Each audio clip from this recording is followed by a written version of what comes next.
1476 খ্রিস্টাব্দে একজন ইংরেজ ভদ্রলোক নাম হচ্ছে উইলিয়াম ক্যাক্সটন, উনি ইংল্যান্ডে প্রথম প্রিন্টিং প্রেস ইন্ট্রোডিউস করেন।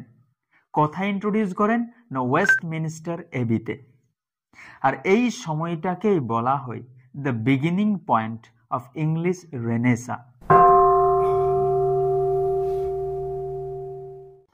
রেনেসা এইটা শুরু হয়েছিল ইউরোপের ইটালি থেকে।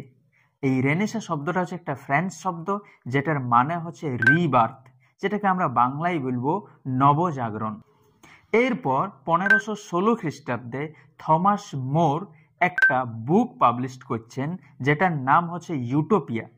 এইটার পর ইংল্যান্ডের রেনেসাটা আরেকটুকু চরম লেভেলে পৌঁছে যায়। কিন্তু অরিজিনালি ইংল্যান্ডে রেনেসা শুরু হচ্ছে 1558, মানে 1558 খ্রিস্টাব্দে, যখন এলিজাবেথ দি ফার্স্ট রানী হয়েছিলেন। এই ইংলিশ রেনেসাটাকে 3টা এজে ভাগ করা হয়।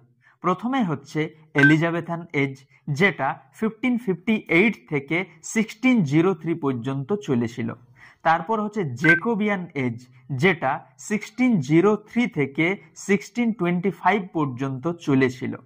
তারপর হচ্ছে ক্যারোলিন এজ, যেটা 1625 থেকে 1649 পর্যন্ত চলেছিল।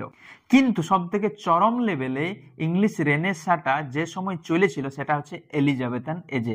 সেই জন্য এলিজাবেথান এজটাকে বলা হয় the golden age of England.